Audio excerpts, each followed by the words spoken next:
Tonight I want to talk to you about a riff. Excellent! Not that kind of riff, this kind of riff. Russ Vought just tweeted the following one-line sentence. He said the rifts have begun. It's, of course, an acronym that means reduction in force or terminations. That's Russell Vought talking about firing over 4,000 federal employees. A reduction in force, basically a purge, a further purge of the federal workforce.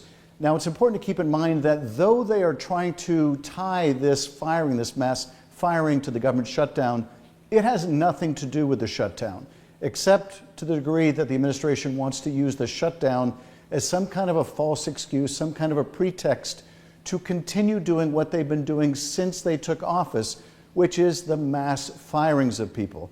And I say that because prior to the shutdown, Russell Vought and President Trump fired over 50,000 federal employees and pushed out a total of over 200,000 federal employees. So this is just a continuation of what they've been doing, a continuation of the pain they've been causing, a continuation of the effort to essentially purge the workforce of employees that they don't like or deem insufficiently loyal, part of Project 2025, to convert the federal workforce into some kind of a Trump campaign workforce.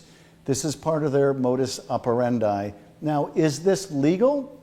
The answer is no, it is not legal. It is no more legal to fire people during a shutdown than it is to fire people without cause any other time of the year. So this is illegal. And in fact, as these firings have been challenged over the last 9 months, the Trump administration has continually been losing in the lower courts. But here's the thing. What happens when these cases get to the Supreme Court? Well, up till now, they've only gotten to the Supreme Court in a limited form. That is, a lower court will say, Trump administration, that firing, those firings are illegal, and they will put a hold on the illegal firings during the course of the appeals.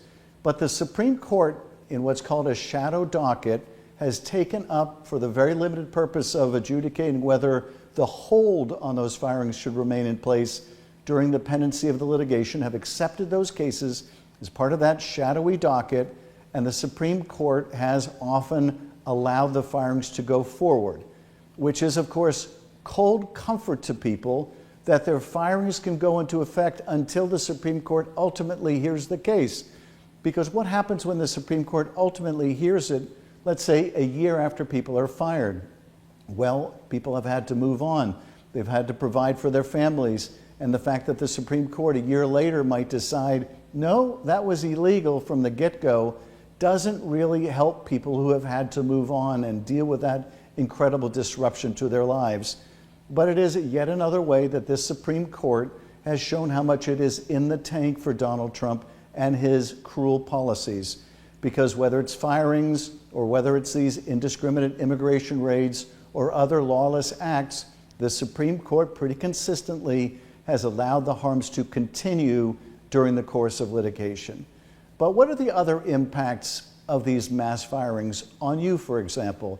Well, let's say that you're a federal employee. Obviously, that's going to impact you the most directly. I take a personal, particular interest in this because California has more federal employees than any other state in the union. Now, in states like Virginia or Maryland or in the District of Columbia, of course, the impacts are disproportionate as a percentage of the population, but no state is more impacted in sheer numbers than California. But here's how you're impacted even if you're not a federal employee.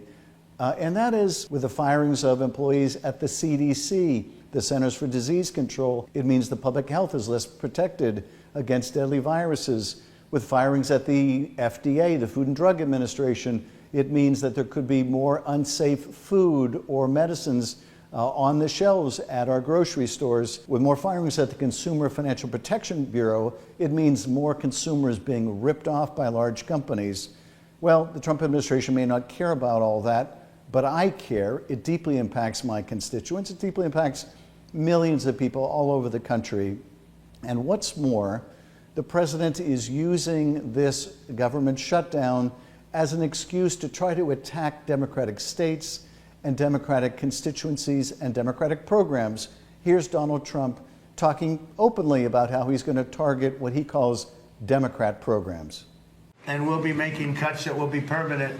And we're only going to cut Democrat programs. I hate to tell you. I guess that makes sense. But we're only cutting Democrat programs. So Donald Trump has never viewed himself as the president of the whole country.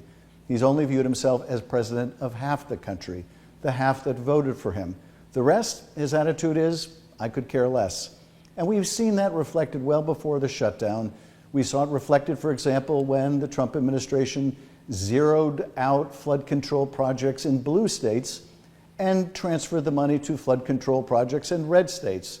We see it in the Trump administration's canceling of renewable energy projects in blue states. We see it in the president canceling infrastructure projects in blue states. Time after time after time, including during the shutdown, we see the president using the powers of the federal government as well as the public fisc as a way to reward friends and to punish enemies. Now, if this may just seem like politics as usual, it isn't. No previous president operated this way. And yes, prior presidents may have favored a grant here or a grant there, but generally they have refrained from such overt partisanship in the awarding of federal monies or programs or grants. Indeed, in the Inflation Reduction Act, in the infrastructure bill, President Biden made an effort to make sure some of the biggest projects were taking place in the red states. Not so under Donald Trump. As with so many other things, it is purely the politics of his personal revenge. And that's hurting a lot of Americans. But most particularly, it is hurting these thousands of additional federal workers who are being fired right now. Rather than come to the table, rather than negotiate an end to the shutdown, rather than ensure that our health care premiums are not going to double, Donald Trump is just trying to intensify the pain and the harm with these firings. And so he's leaving a great many Americans feeling just like this. This will be your last week of employment at this company. Why me? What am I supposed to do now? Am I supposed to feel better that I'm not the only one losing my job? This is ridiculous.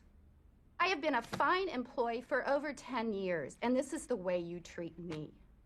How you sleep at night, man? Huh? How's your family? They sleeping well at night? Electricity still on? Heat still on? Refrigerator full of food? Gas tank full of gas? Going Chuck E. Cheese this weekend or something? Not me. No, my kids, we're not gonna do anything.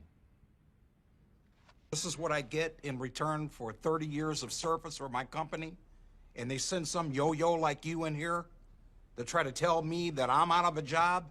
They should be telling you you're out of a job. You have a lot of gall coming in here and firing your #1 producer, and then you're gonna go home tomorrow and make more money than you've ever made in your life, and I'm gonna go home without a paycheck. Fuck you. I guess you'd leave me dumbfounded. I don't know where this is coming from. How am I supposed to go back as a man and explain this to my wife that I lost my job? I can't afford to be unemployed. I have a house payment. I have children. I don't know how you can live with yourself, but I'm sure that you'll find a way while... So thanks for watching tonight's video. We started doing these nightly videos as a way of identifying something really important that happened today or this week, what we should make of it, and how we can fight back. As you can see, I like to include movie clips. If you have any suggestions for other movie clips I should include in future videos, please share them with us. And thank you for following along.